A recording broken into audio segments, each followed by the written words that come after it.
Welcome student. তোমাদের খেয়াল আছে আমরা আলোচনা করছিলাম ক্লাস 12-এর দ্রবণ অধ্যায়। আজকে দেখো আমরা আলোচনা করব তরলের বাষ্পচাপ, অর্থাৎ ভেপার প্রেশার অফ লিকুইড। অর্থাৎ কোনো একটা তরল তার বাষ্পচাপ কীরূপ হয়। বলছি দেখো তরলের বাষ্পচাপ জিনিসটা কি আগে শোনো। বলছে কোনো একটা তরল তার সংলগ্ন বাষ্প যদি সম্পৃক্ত অবস্থায় থাকে তাহলে বাষ্প যে চাপটা দেবে সেটা হচ্ছে তরলের বাষ্পচাপ। ব্যাপারটা কীরকম হয় আগে দেখে রাখো। ধরো কোনো একটা বদ্ধ পাত্রে কিছু পরিমাণে তরল নেওয়া হলো, বদ্ধ পাত্রে কিছুটা পরিমাণে তরল নেওয়া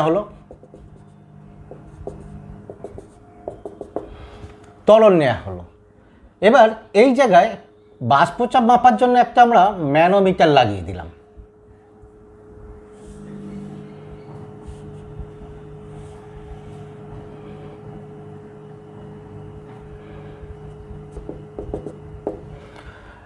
এখানে বায়ু নিষ্কাশনের জন্য একটা পাম্প লাগিয়ে দেওয়া হলো।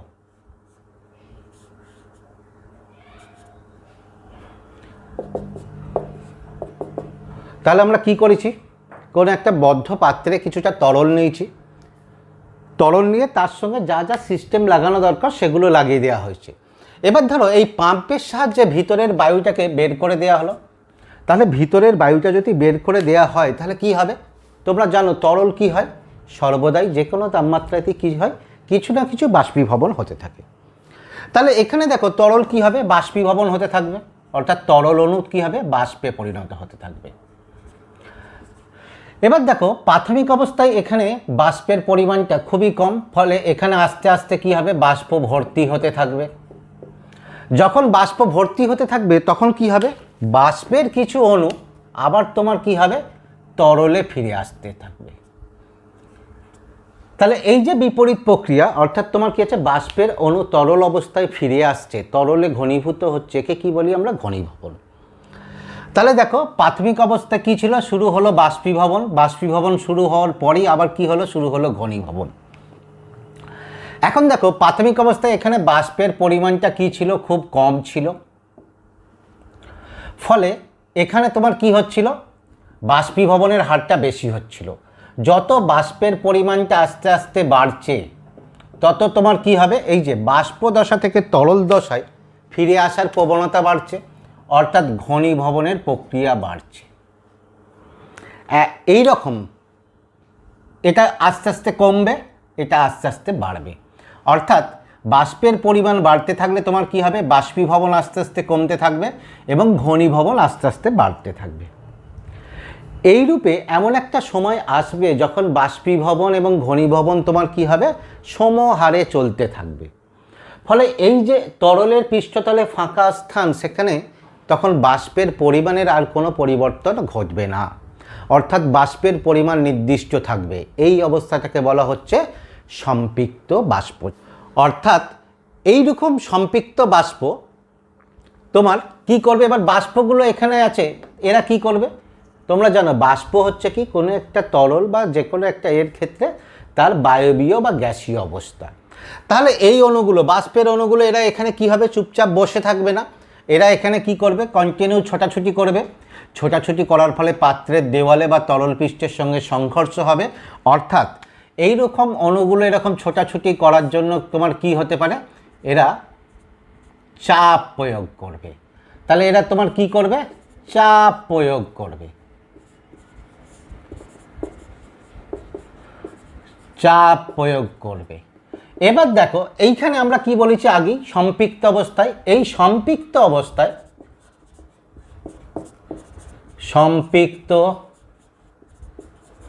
অবস্থায় যে চাপ প্রয়োগ করে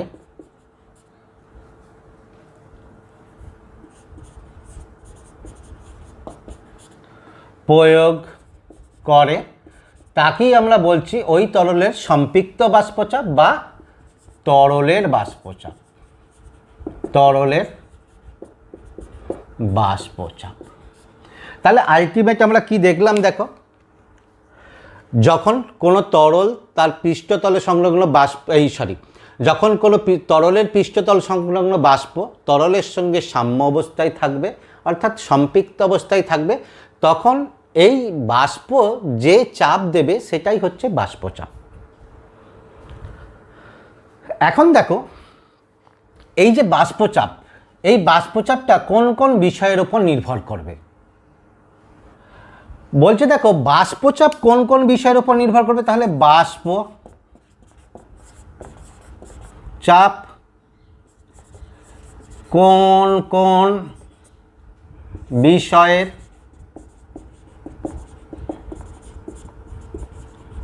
উপর নির্ভর করে।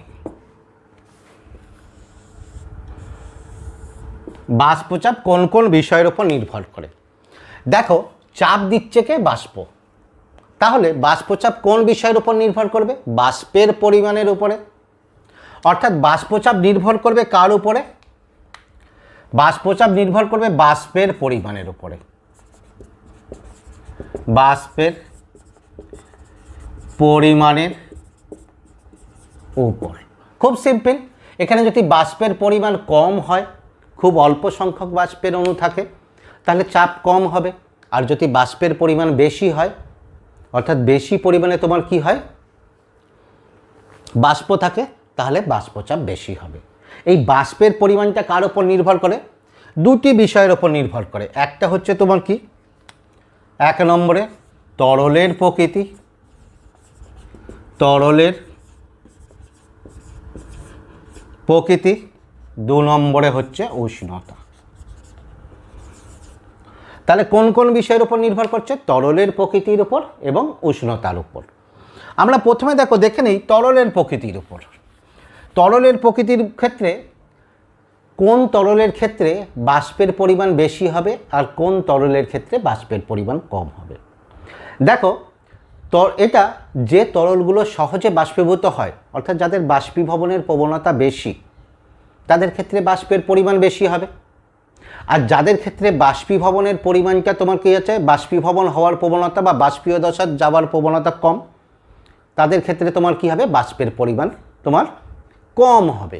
কম হলে তাদের বাষ্পচাপ কম হবে।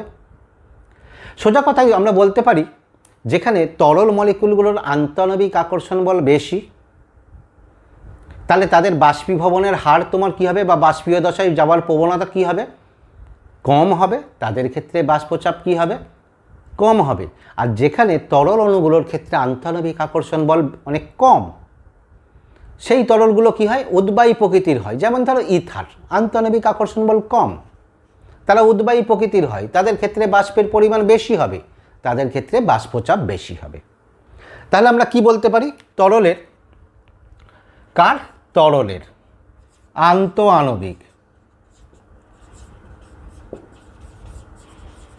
আন্তঃআণবিক আকর্ষণ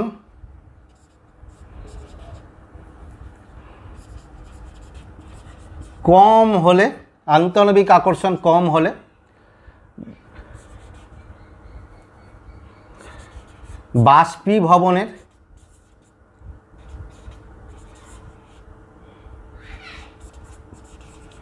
বাষ্পীভবনের প্রবণতা বা বলতে পারি হার কি হবে? বেশি।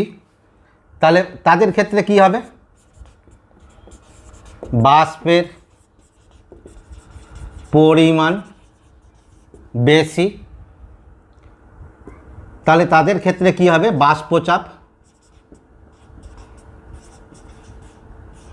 বাষ্পচাপ বেশি। ঠিক আছে, তাহলে একটা উদাহরণ নিয়ে দেখা যাক।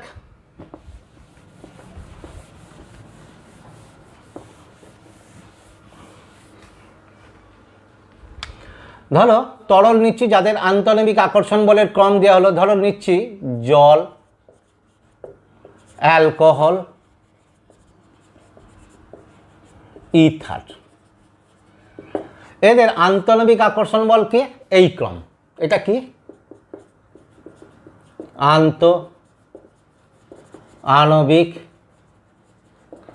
আকর্ষণ। অর্থাৎ ইথার অণুর তুলনায় অ্যালকোহলের অণুর আন্তঃনবিক আকর্ষণ বল বেশি, অ্যালকোহলের তুলনায় জলের অণুর আন্তঃনবিক আকর্ষণ বল বেশি। তাহলে এদের ক্ষেত্রে বাষ্পীভবনের হার কি হবে?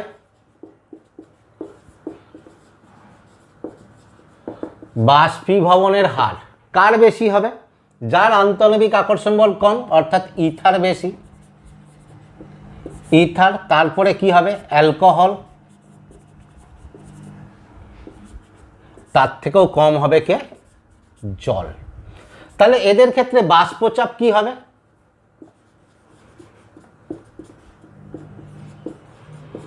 বাষ্পচাপ কার বেশি হবে? যার বাষ্পীভবনের হার বেশি তার বাষ্পচাপ বেশি, অর্থাৎ ইথার তার থেকে বেশি, তার থেকে কম হবে অ্যালকোহল, তার থেকে কম হবে জল। তাহলে এই গেল দেখো এদের তরলের প্রকৃতির উপর নির্ভর করে এদের ক্ষেত্রে বাষ্পীভবনের বা বাষ্পচাপের হার। 2 নম্বরে যেটা আসছি দেখো, 2 নম্বরে আমরা কি বলেছি? উষ্ণতা। তোমরা জানো উষ্ণতা বেশি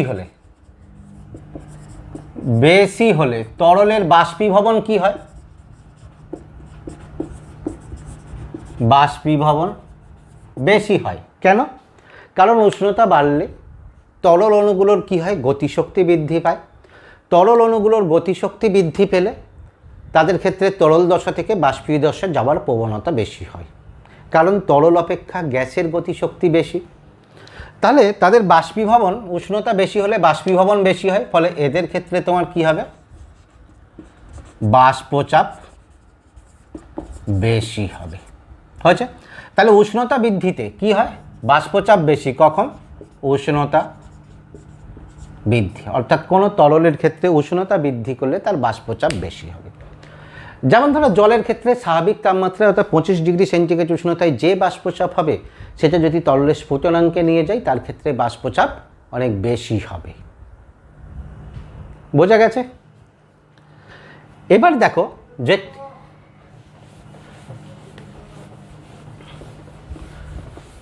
যেটা আমরা খুব একটা ইম্পর্টেন্ট অংশে আসছি, যেটা হচ্ছে দ্রবণের বাষ্পচাপ।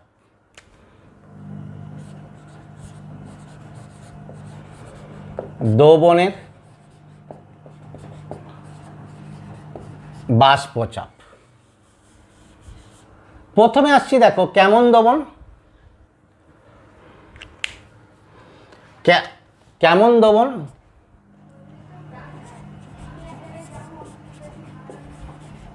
অনুদ্বায়ী দাবের দ্রবণ। হয়েছে? অনুদ্বায়ী দাবের দ্রবণ। তাহলে অনুদ্বায়ী দাবটা কি হয়? বাষ্পীভূত হয় না।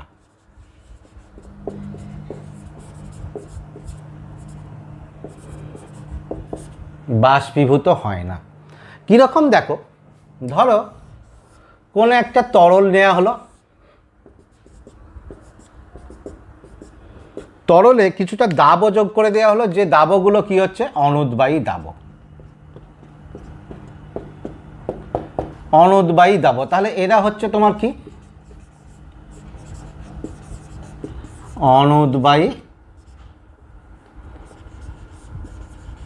অনুদ্বায়ী দাব। তাহলে এবার দেখো দাব যখন অনুদ্বায়ী, দাব কি হবে? বাষ্পীভূত হবে না। তাহলে এখানে বাষ্প কার থাকবে? এখানে যে বাষ্প থাকবে সেই বাষ্পে কে থাকবে? শুধু দাবক অণু। দাবক অণু। কোনো দাবক অণু থাকবে, কোনো দাবও থাকবে না। যেমন কি দ্রবণ বলতে পারি আমরা? নর্মাল সুক্রোজের দ্রবণ অর্থাৎ চিনির দ্রবণ, সাধারণ লবণের দ্রবণ, গ্লুকোজের দ্রবণ ইত্যাদি। কারণ কি?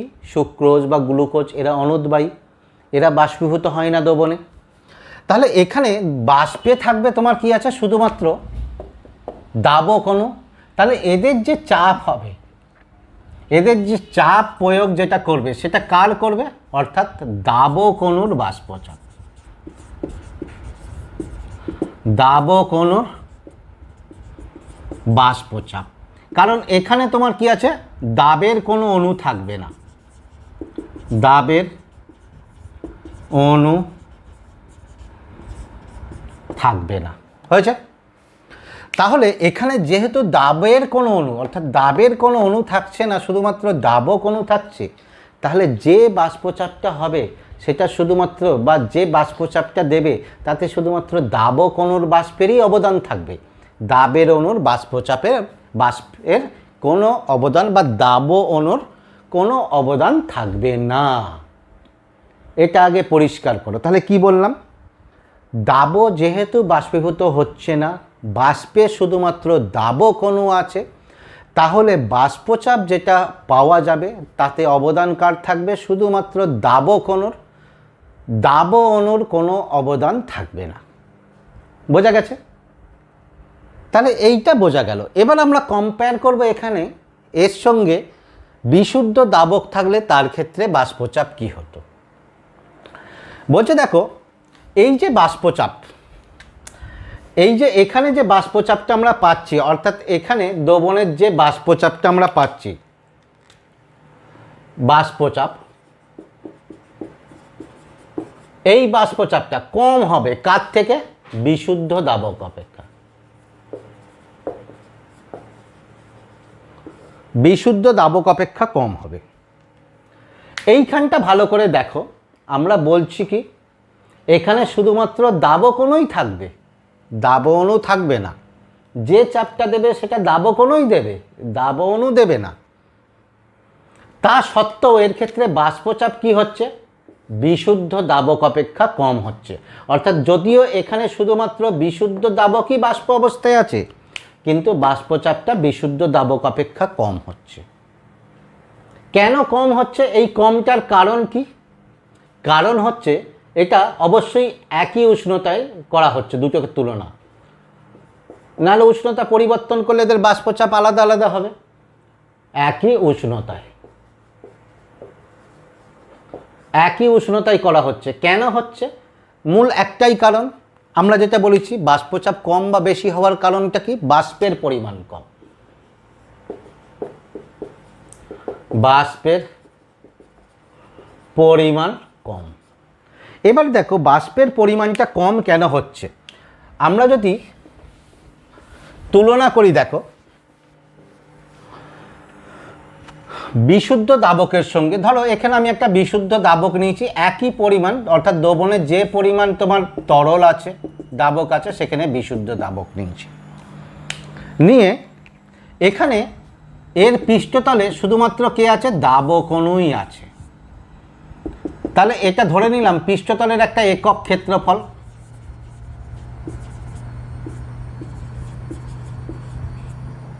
একক ক্ষেত্রফল, তাহলে একক ক্ষেত্রফলে দাবক অণু আছে। এবার এখানে দেখো এদের দ্রবণে কে আছে? দাব এবং দাবক উভয় অণুই আছে। তাহলে পৃষ্ঠতলে কে থাকবে? ওই একই একক ক্ষেত্রফল।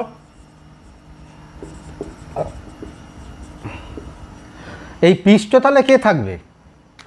তাহলে পৃষ্ঠতলে যেমন তোমার কি আছে? পৃষ্ঠতলে দাবক অণু যেমন থাকবে, তার সঙ্গে তোমার কি হবে?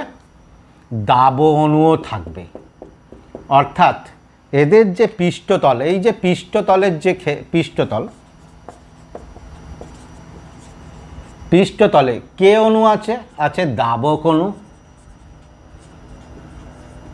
আর কে আছে? আর আছে দাব অণু। কিন্তু এখানে পৃষ্ঠতলে কে আছে? শুধুমাত্র দাবক অণু। তাহলে দেখো এর ক্ষেত্রে পৃষ্ঠতলে শুধুমাত্র দাবক অণু থাকায় ওই একক ক্ষেত্রফলের মধ্যে দাবক অণুর সংখ্যা কি হবে? বেশি হবে। এখানে তোমার কি হচ্ছে? একক ক্ষেত্রফলের মধ্যে দাবক অণুর সংখ্যা কি হবে? কম হবে। কারণ কিছুটা জায়গা কি আছে? দাব, অর্থাৎ যাকে দ্রবীভূত করেছি সে অধিকার করেছে। তাহলে এই একক ক্ষেত্রফলের মধ্যে তোমার এখানে তোমার কি হয়ে যাবে? দাবক অণুর সংখ্যা কম। দাবক অণুর সংখ্যা কম। কিন্তু এর ক্ষেত্রে একক ক্ষেত্রফলে এর তুলনায় দাবক অণুর সংখ্যা কি হবে? এর ক্ষেত্রে বেশি হবে। তাহলে এখানে যখন দাবক অণুর সংখ্যা বেশি, তাহলে এখানে বাষ্পীভবনের হার কি হবে? বাষ্পীভবনের হার বেশি। এখানে যেহেতু তোমার সংখ্যা কম, অণুর সংখ্যা কম, কার? দাবক অণু। দাব তো আর বাষ্পীভূত হবে না, তাহলে এখানে বাষ্পীভবনের হার কি হবে? বাষ্পীভবনের হার কম। বাষ্পীভবনের হার কম, ফলে কি হবে? বাষ্পের পরিমাণ কম হবে। বাষ্পের পরিমাণ কম হলে বাষ্পচাপ কম হবে। তাহলে এখানে বাষ্পীভবনের হার বেশি, বাষ্পের পরিমাণ বেশি, তাহলে কি হবে? বাষ্পচাপ বেশি। তাহলে আমরা কি দেখলাম? সোজা কথা, এটা সেই তরলের বাষ্পীভবনের উপরে বা বাষ্পীভবনে পৃষ্ঠতলের ক্ষেত্রফলের যে প্রভাব, একই প্রভাব পড়বে। কারণ এখানে পৃষ্ঠতলে একক ক্ষেত্রফলের দাবক এবং দাব অণু উভয় থাকায় পৃষ্ঠতলের দাবক অণুর সংখ্যা কম হচ্ছে। তাহলে দাবক অণুর সংখ্যা কম হলে বাষ্পীভবনের হার কি হচ্ছে?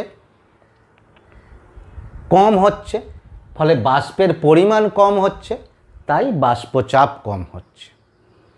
কিন্তু এক্ষেত্রে কি হচ্ছে? কোনো দাবক অণু নাই, ফলে পৃষ্ঠতলে কে আছে? শুধুমাত্র দাব অণু। তাহলে শুধুমাত্র দাবক অণু। তাহলে শুধুমাত্র দাবক অণু থাকার জন্য পৃষ্ঠতলে দাবক অণুর সংখ্যা বেশি, বাষ্পীভবনের হার বেশি, বাষ্পের পরিমাণ বেশি। তবে খেয়াল রাখতে হবে, তুলনা করছি আমরা একই উষ্ণতায়, ভিন্ন উষ্ণতায় আমরা এটা করতে পারি না। এবার দেখো, এই যে দ্রবণের বাষ্পচাপ যে কম হলো, কত কম হবে এই সংক্রান্ত একটা বিজ্ঞানী রাউল্টের সূত্র আছে। তাহলে রাউল্টের সূত্র,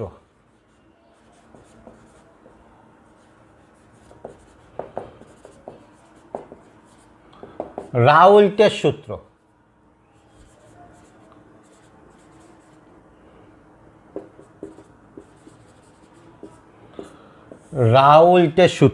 রাউল্টের সূত্র কার ক্ষেত্রে?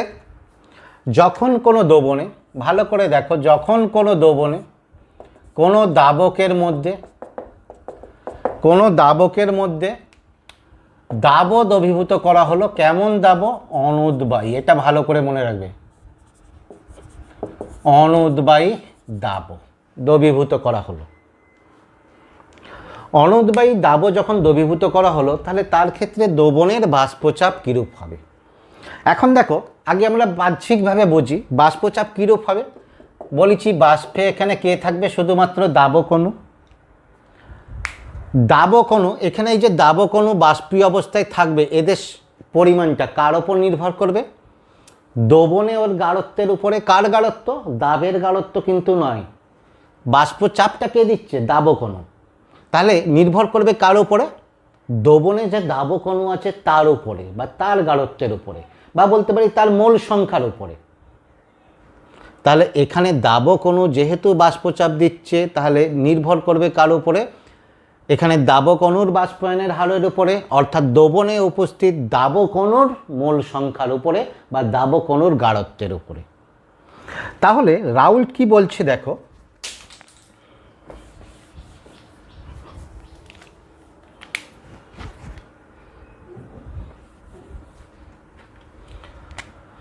রাউল্টের সূত্র অনুসারে কি বলছে?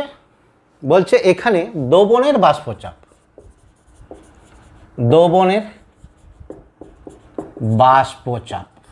কি হবে?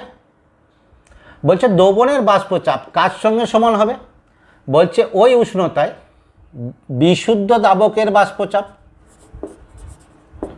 বিশুদ্ধ দাবকের বাষ্পচাপ। দ্রবণের বাষ্পচাপকে আমরা কি বলতে পারি? দ্রবণের বাষ্পচাপকে পি বলতে পারি। পি। বিশুদ্ধ দাবকের বাষ্পচাপ P0 ইন্টু কি হবে? দ্রবণে দাবকের মোল ভগ্নাংশ, যেটা তোমাদের আগেই বলেছি। এটা কখন? নির্দিষ্ট উষ্ণতায়। নির্দিষ্ট উষ্ণতায়, কেমন দবনের ক্ষেত্রে?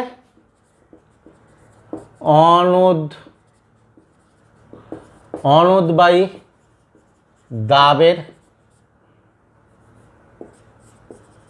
দবনে, অর্থাৎ নির্দিষ্ট উষ্ণতায় অনুদ্বায়ী দাবের দবনে দবনের বাষ্পচাপ ওই উষ্ণতাতেই করতে হবে, ওই উষ্ণতায় বিশুদ্ধ দাবকের বাষ্পচাপ এবং দবনে দাবকের মোল ভগ্নাংশ, অর্থাৎ দবনে দাবকের মোল ভগ্নাংশ তার গুণফলের সঙ্গে সমান। তাহলে এখানে দেখো এই বাষ্পচাপের মধ্যে ভালো করে খেয়াল করো, বাষ্পচাপের মধ্যে কিন্তু দাবের অণুর কোনো টার্মস নাই। কেন? কারণ এই বাষ্পের মধ্যে দাবের কোনো অণু উপস্থিত থাকে না। তাহলে সবটাই থাকে কে? বিশুদ্ধ দাবকের বাষ্পচাপ এবং দবনে দাবকের মোল ভগ্নাংশ। এখন দেখো এখানে যদি দবনের মধ্যে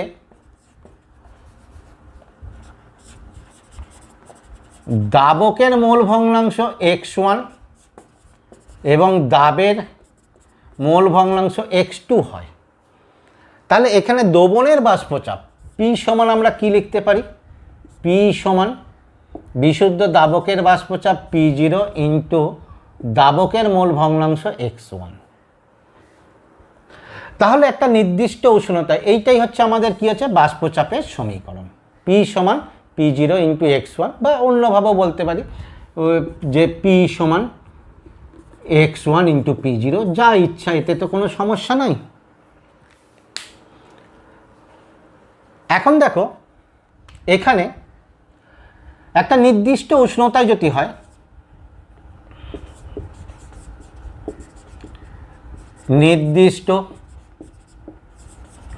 নির্দিষ্ট উষ্ণতায় P0 স্থির, এর P0 মান স্থির, বা এটা বলতে পারি কি ধ্রুবক। কারণ একটা নির্দিষ্ট দবনের ক্ষেত্রে, এই নির্দিষ্ট তরলের ক্ষেত্রে উষ্ণতা স্থির থাকলে তার বাষ্পচাপ স্থির থাকবে বিশুদ্ধ অবস্থায়। তাহলে এটা যদি ধ্রুবক হয়ে যায় তাহলে আমরা কি বলতে পারি? That is P varies as x1, অর্থাৎ দবনের বাষ্পচাপ কি হচ্ছে? দবনে দাবকের মোল ভগ্নাংশের সঙ্গে সমানুপাতিক। অর্থাৎ তাহলে কি বলতে পারি? নির্দিষ্ট উষ্ণতায় কোনো দবনের বাষ্পচাপ দবনে উপস্থিত দাবকের মোল ভগ্নাংশের সঙ্গে সমানুপাতিক।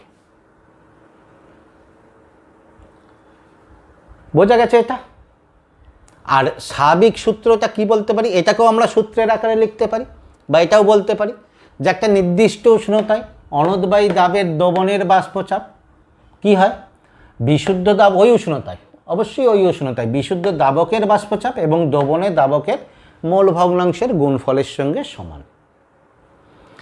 এখন দেখো এইটাকে যদি আমি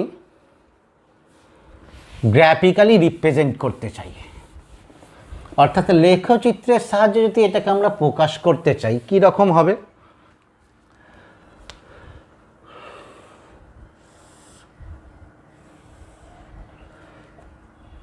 একটা প্যারামিটার নিলাম যেখানে তোমার কি আছে? x1 সমান 1। তোমরা জানো x1 দাবকের মোল ভগ্নাংশ, x2 দাবের মোল ভগ্নাংশ, এদের সমষ্টি কত হয়? 1। তাহলে এখানে x1 মানে কি? বিশুদ্ধ দাবক, বিশুদ্ধ দাবক। তাহলে x2 কত হবে? 0। এখানে দিলাম x2 x1 0, মানে কোনো দাবক অণুই নাই, তাহলে x2 কত হবে? 1। এখন দেখো আমাদের সূত্রটা কি? P সমান P0 ইন্টু x1। তাহলে যখন x1 সমান 1 বিশুদ্ধ দাবক, x1 সমান 1 হলে P সমান P0, অর্থাৎ বিশুদ্ধ দাবকের চাপ, বিশুদ্ধ দাবকের চাপ ধরে নিলাম এইটা এইখানে, দ্যাট ইজ P0। এবার দেখো তো এই পয়েন্টে কি হবে? এই পয়েন্টটা কি x1 0, তাহলে p সমান কি হয়ে যাবে p0 ইন্টু 0, দ্যাট ইজ 0, কোনো চাপ থাকবে না, কারণ এখানে কোনো তোমার কি আছে দাবও কোনোই নাই, কঠিন শুধু দাবও আছে, সেটা 1 আছে, তাহলে পয়েন্টটা হবে কোথায় এই জায়গায়। তাহলে লেখচিত্র কি হবে, অর্থাৎ এইরূপ লেখচিত্র আমরা পাবো। এটা কার লেখচিত্র, দ্যাট ইজ p সমান p0 ইন্টু x1, ভালো করে মনে রাখবে। তাহলে এখানে দেখো সোজা কথায় কি হচ্ছে, এখানে এইটা কি নির্দেশ করছে x1 1, অর্থাৎ বিশুদ্ধ দাবক, তার বাষ্পচাপ এইটা। এবার এখানে যত দেখো দাবও যোগ করছি, অবশ্যই ওই কঠিন অনুদ্বায়ী দাবও যোগ করছি, তত বাষ্পচাপ কমতে থাকছে, কমতে কমতে কমতে কমতে এমন অবস্থা, যদিও এটা বাস্তব অবস্থার সঙ্গে মিলছে না, কারণ দাবক যোগ করে করে তোমার কি আছে x1টাকে, অর্থাৎ দাবের মোল ভগ্নাংশ 0 করা সম্ভব নয়, আমাদের এটা একটা লেখচিত্রের প্রকাশ। তাহলে এটা কি হচ্ছে, বিশুদ্ধ দাবক ছিল এখানে, যত দাবও যোগ করছি এর বাষ্পচাপ আস্তে আস্তে কমতে থাকছে। বোঝা গেছে? হ্যাঁ, তোমাদের কিন্তু বলেছি, আবারও বলি বারবার, যে কোনো জায়গাটায় যদি তোমাদের অসুবিধা হয় সেটা কিন্তু তোমরা অবশ্যই ভিডিওর কমেন্ট বক্সে আমার কাছে জানতে চাইবে বা আমার কাছে জেনে নেবে, আমি অবশ্যই তার উত্তরগুলো কিন্তু দেব। এবার আমরা আসছি, দেখো দাবও এবং দাবক যদি উভয়ই উদ্বায়ী হয়, অর্থাৎ একটা দ্রবণ নেওয়া হয়েছে, ওই একই কন্ডিশন, বদ্ধ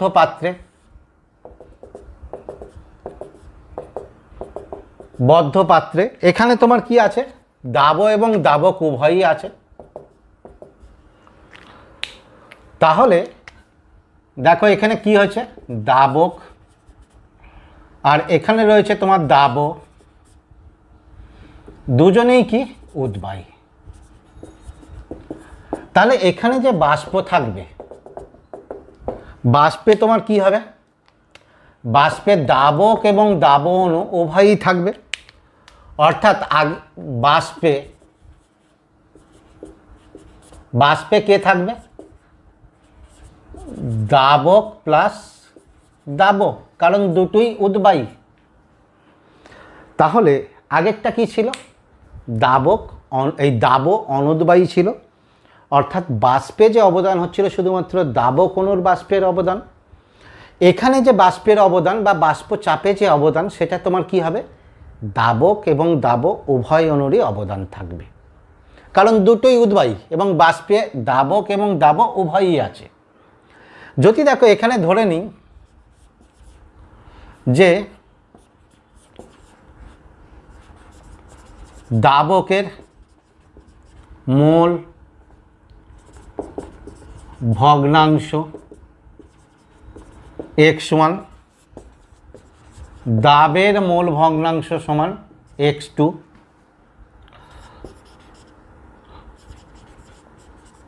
বিশুদ্ধ দাবকের বাষ্পচাপ সমান p10, বিশুদ্ধ দাবের, অর্থাৎ দাবও যদি বিশুদ্ধ থাকে, দাবের বাষ্পচাপ সমান p20। তাহলে এখানে দ্রবণে যে বাষ্পচাপ হবে, এই বাষ্পচাপে কার অবদান থাকবে বলছি, দাবকের বাষ্পচাপের অবদান থাকবে, দাবের বাষ্পচাপেরও অবদান থাকবে। আচ্ছা, এইরূপ দ্রবণ কি কি হবে, যেমন ধরে নাও যে বেনজিন এবং টলুইনের দ্রবণ, অর্থাৎ এখানে তোমার কি বলতে পারি বেনজিন প্লাস টলুইন বা এন হেক্সেন, এন হেপটেন ইত্যাদির দ্রবণ। এখানে যে বাষ্পচাপ হবে, অর্থাৎ এই যে দ্রবণের যে বাষ্পচাপ হবে তার মধ্যে কি হবে দাবকের চাপ থাকবে বা দাবকের বাষ্পচাপ থাকবে, সেটাকে P1 ধরলাম, আর দাবের চাপ থাকবে সেটাকে P2 ধরছি। তাহলে এইখানে যে বাষ্প থাকবে সেটা দাবকের বাষ্পেরও চাপ থাকবে, দ্রবণের বাষ্পেরও চাপ থাকবে। তাহলে মোট চাপ কি হবে, মোট চাপ কার জন্য, দাবক প্লাস দাব এর অণুর চাপ অর্থাৎ দাবক অণুর চাপ প্লাস দাব অণুর চাপ। তাহলে মোট চাপ যদি পি হয়, সেই পিটা কি হবে? দাবক অণুর চাপ P1 আর দাব অণুর চাপ কি হবে? P2। এখন দেখো এই যে দাবক অণুর চাপ কি হবে?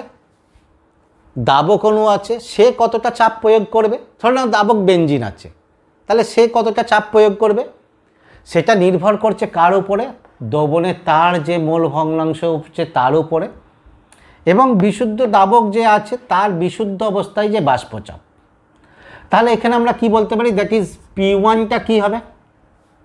বিশুদ্ধ দাবক অবস্থায় তার যে বাষ্পচাপ অর্থাৎ P10 ইন্টু দ্রবণে যে তার মোল ভগ্নাংশ আছে অর্থাৎ X1। তাহলে এইটা হলো দাবকের। দাবের বাষ্পচাপ অর্থাৎ P2 কত হবে? P2 ধরে নিই যেখানে একটি P2 টলোইন আছে, তাহলে টলোইনের বাষ্পচাপ কত হবে? টলোইনের বিশুদ্ধ টলোইনের বাষ্পচাপ এবং দ্রবণে এর যে মোল ভগ্নাংশ আছে তাদের গুণফল, কারণ রাউল্টের সূত্র অনুসারে এটাই আমরা পেয়েছি। তাহলে P2 সমান কি হবে? P2 সমান P20 ইন্টু X2। তাহলে দেখো আমরা P সমান কি পাচ্ছি? P1 প্লাস P2, কারণ মোট যে চাপ, এটা হচ্ছে মোট চাপ, মোট চাপ P, সেটা দাবক অণুর বাষ্পের বাষ্পচাপ এবং দাব অণুর বাষ্পের বাষ্পচাপ, সেটা আমরা কি এখানে পেয়েছি? দাবক অণুর বাষ্পের বাষ্পচাপ বিশুদ্ধ দাবকের বাষ্পচাপ ইন্টু তার মোল ভগ্নাংশ, দাব অণুর বাষ্পচাপ বিশুদ্ধ দাবের বাষ্পচাপ ইন্টু তার মোল ভগ্নাংশ X2। ঠিক আছে, তাহলে কি পেলাম? যে দ্রবণে যদি তোমার কি হয়, দাব এবং দাবক উভয়ই থাকে, উভয়ই বাষ্পীভূত হবে, যে বাষ্পচাপ দেবে তাতে দাবক এবং দাব উভয়ের বাষ্পেরই অবদান থাকবে, উভয়ের। তাহলে এখানে দেখো আরেকটা জিনিস ভালো করে বলতে পারি, এখানে আমরা আরও একটা ভালো করে বললে হতো যে এখানে দাবক অণুর আংশিক বাষ্পচাপ, আংশিক বাষ্পচাপ P1।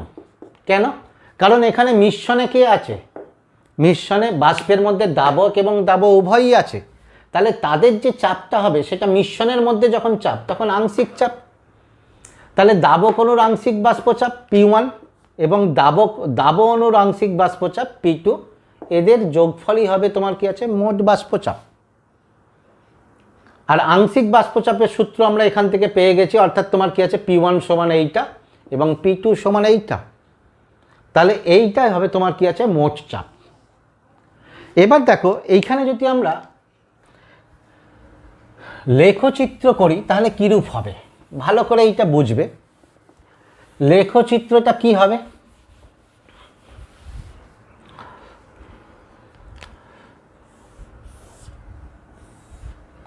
এখানে আগের মতো X1 সমান 1, তাহলে X2 সমান কত? 0।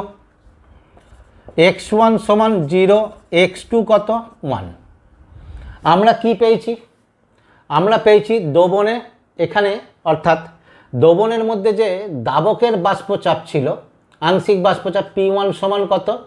P10 into X1। P20 অর্থাৎ দাবের আংশিক বাষ্পচাপ কত ছিল? P20 into X2। মোট বাষ্পচাপ কত ছিল? P সমান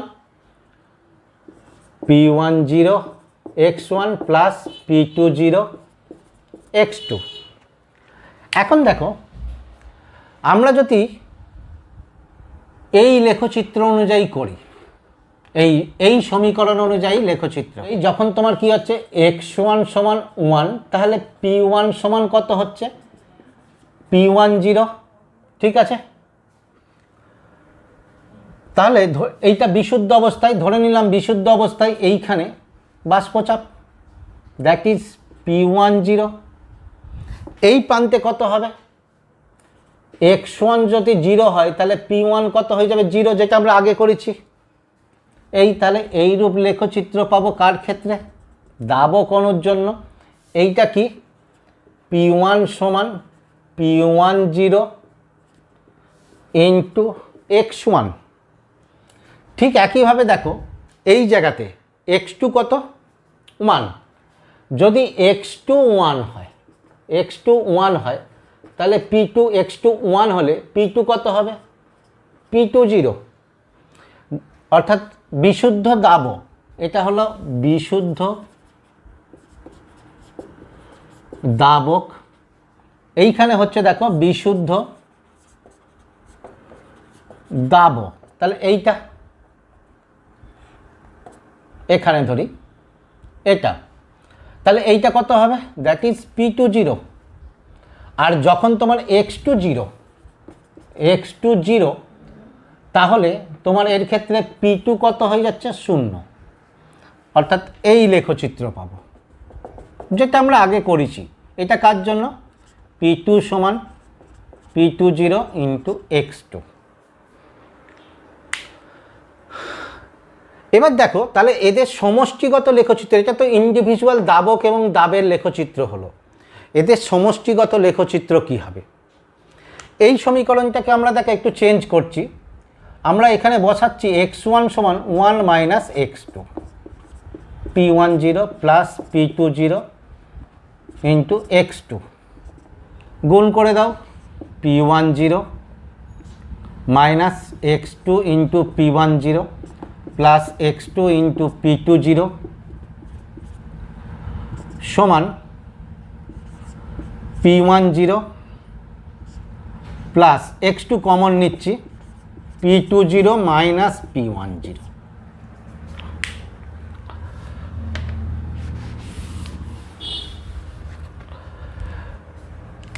x2, তাহলে এখানে দেখো যদি আমরা এই প্রান্তে করি, অর্থাৎ যখন কি হচ্ছে x2 সমান 0, x1 সমান 1 এই প্রান্তে, x2 যদি 0 হয় তাহলে এখানে আমরা দেখো কি পেয়েছি? P সমান কি হবে? অর্থাৎ মোট চাপ, মোট চাপ P সমান কি হবে? মোট চাপ P সমান হবে কত? এখানে 0 বসে দিলে দ্যাট ইজ P1 0। আবার দেখো তাহলে এই বিন্দুতে মোট চাপ কোথায়? এর সঙ্গেই সমান হবে। আবার দেখো এই বিন্দুতে যখন x2 সমান 1, তাহলে x2 যদি 1 হয় তাহলে কত হচ্ছে? P সমান P1 0 প্লাস এটা 1, তাহলে P2 0 1 into P2 0 minus P1 0। দেখো এটা কেটে গিয়ে P1 কেটে গিয়ে কি হচ্ছে? দ্যাট ইজ P2 0, অর্থাৎ এই জায়গায় হবে। তাহলে সেক্ষেত্রে আগেরটা কি পেলাম? এই বিন্দুতে x1 যখন 1 এখানে পাবো, x2 যখন 1 এখানে পাবো, তাহলে লেখচিত্র কি হবে? এই লেখচিত্র হবে এটা কার? P সমান P1 0 x1 plus P2 0 x2, অর্থাৎ মোট চাপ, মোট চাপ।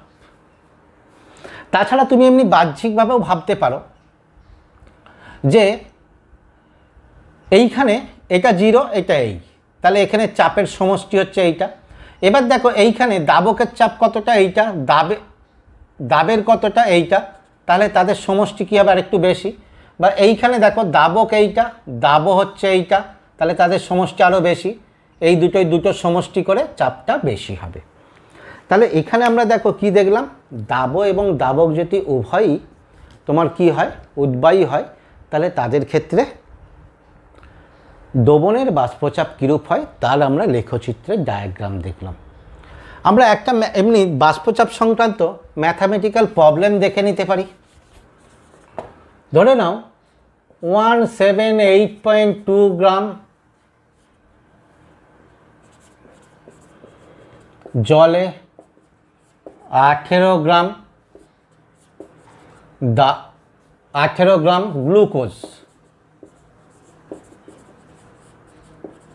গ্লুকোজ দ্রবীভূত করা হলো। তাহলে 100 ডিগ্রি সেন্টিগ্রেড উষ্ণতায় দ্রবণের বাষ্পচাপ কত হবে? 100 ডিগ্রি সেন্টিগ্রেড উষ্ণতায় দ্রবণের বাষ্পচাপ কত হবে? এখানে দেখো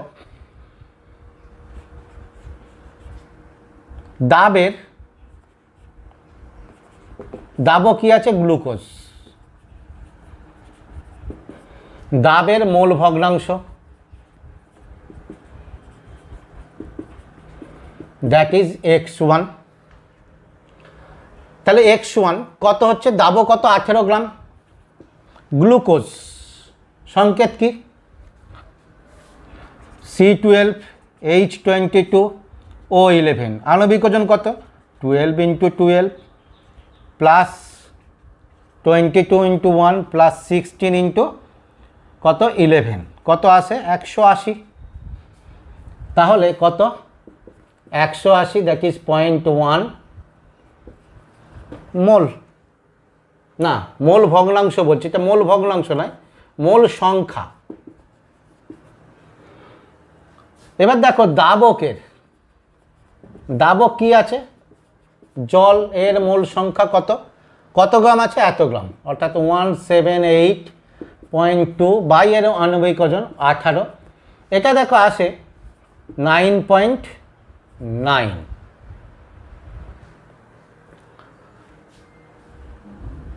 তাহলে বাষ্পচাপ, দ্রবণের বাষ্পচাপ,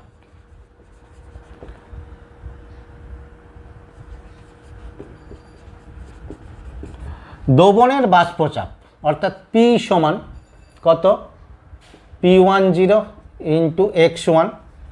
P10 এটা ভালো করে দেখো, দ্রবণের বাষ্পচাপ P10 কত, এখানে কিন্তু মান দেয়নি, ঠিক আছে, কিন্তু এই মানটা আমাদের জানা। কি বলে দিয়েছে, 100 ডিগ্রি সেন্টিগ্রেড উষ্ণতায়, অর্থাৎ জলের স্ফুটনাঙ্ক, জলের স্ফুটনাঙ্কে কত প্রেসারে জল ফোটে, 1 atm প্রেসারে, অর্থাৎ জলের স্ফুটনাঙ্ক কত, 100 ডিগ্রি সেন্টিগ্রেড উষ্ণতায়, সেখানে জলের বাষ্পচাপ কত, 1 atm, 1 অ্যাটমসফিয়ারিক প্রেসার। কারণ 1 অ্যাটমসফিয়ারিক প্রেসার অর্থাৎ বায়ুমণ্ডলের চাপের সঙ্গে সমান হলেই তবেই জল ফুটতে শুরু করে, সেটাই বিশুদ্ধ জলের বা দাবকের বাষ্পচাপ। ইন্টু মোল ভগ্নাংশ কার, দেখো জলের, তাহলে কত হচ্ছে, তার মোল সংখ্যা, অর্থাৎ 9.9 বাই 9.9 প্লাস 0.1, তাহলে কত হচ্ছে দেখো 9.9, এটা কত হয়ে যাচ্ছে দেখো 10, তাহলে 0.99 গুণিত 1 atm, দ্যাট ইজ 0.99 atm। ঠিক আছে, তাহলে এটাই হবে তোমার কি আছে, দ্রবণের বাষ্পচাপ। তোমরা আরও যে প্রবলেমগুলো আছে সলভ করো, আমি যদি পারি চেষ্টা করব তোমাদের আরও কিছু নিউমেরিক্যাল প্রবলেম, অর্থাৎ কিছু বেস নিউমেরিক্যাল, যেগুলো base joint base numerical problem তোমাদের সলভ করে দিতে।